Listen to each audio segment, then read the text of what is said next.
but INTP is the type. So we're shifting from INFJ to an INTP 9 now.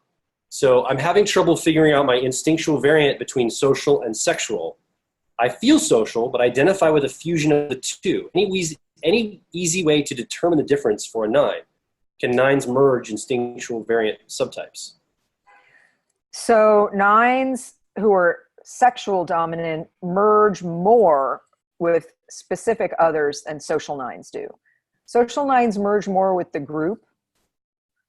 So but they tend to be, social 9s tend to have a little bit more of their own center of gravity because they are, they're doing so much and they tend to be a little more opinionated, and sexual 9s lose themselves more in another person.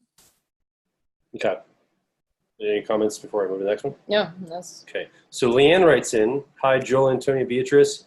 I've heard it said that the MBTI only focuses on cognitive functions, while the Enneagram includes head, heart, and gut centers, making it more rounded. Is this true? When doing deep work with the shadow, what should I be looking for in each model?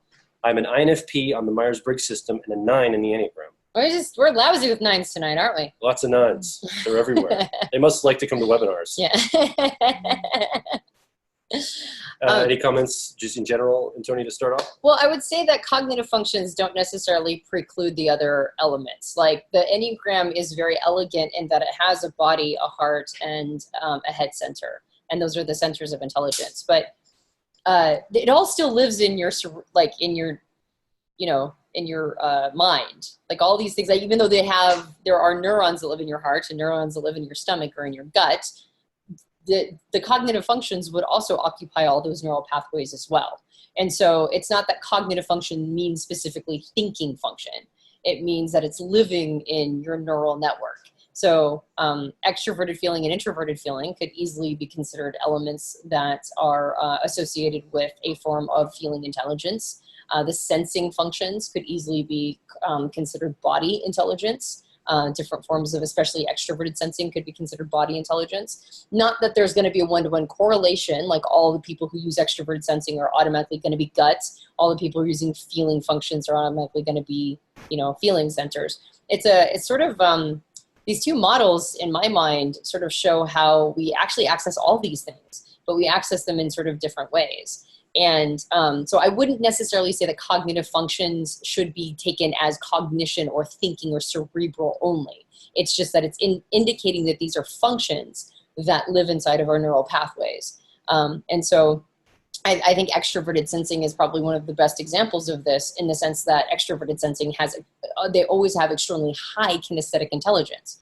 That means that their intelligence is living throughout their entire network, their entire body network. And so even though that's a cognitive function, it's not necessarily like a thinking function. It's a kinesthetic function. So that's probably how I would lay that out. Now, on the other side, which is when I'm doing shadow work, what should I be focusing on each system? For Myers-Briggs, a lot of shadow work can be found in your inferior function.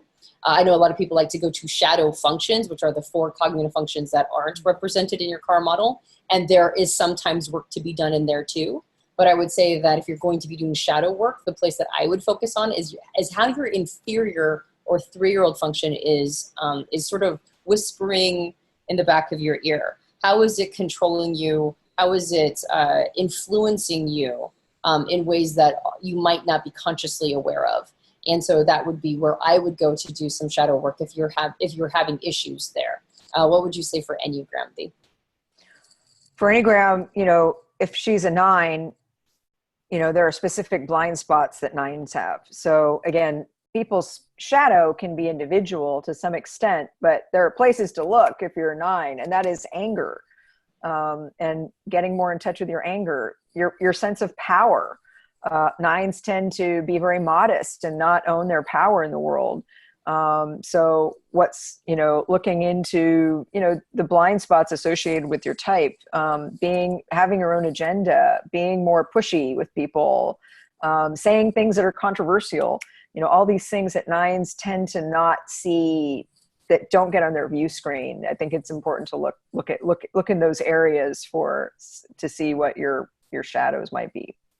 Can I say a little bit of something about Enneagram Roadmap and how Yes, I think please. it's the perfect accompaniment to what I spend a lot of my time doing live?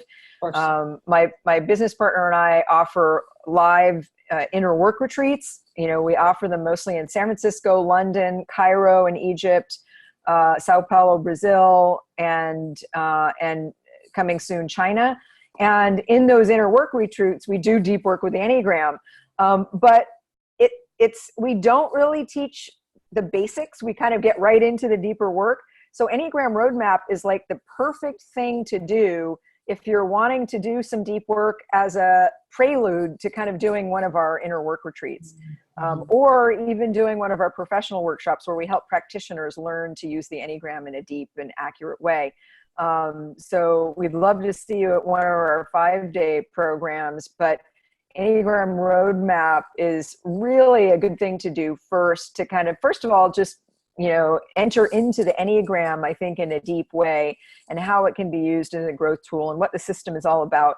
But also as an introductory workshop you can do in the comfort of your own home before you come and do something deeper with us, which we'd love to have you do. Well, and to piggyback on that, Joel was mentioning when we flew Beatrice out again, when we were in Florida to record more content. As you mentioned, we've been listening to that all day long because we've been doing some editing on it. And I had forgotten how good those conversations were, because we were talking about things that, we were talking about instinctual stacks. So, people have been talking, I'm a self-pres sexual, or I'm a social, sexual, or whatever, self-pres. And then you just kind of hinted. And then we have the ones that's repressed, right? And in the Enneagram Roadmap, the content that we were creating, you mentioned how it was like a beach ball underneath water, that we do an elaborate balancing act to try to repress it and push it down so we don't have to see it.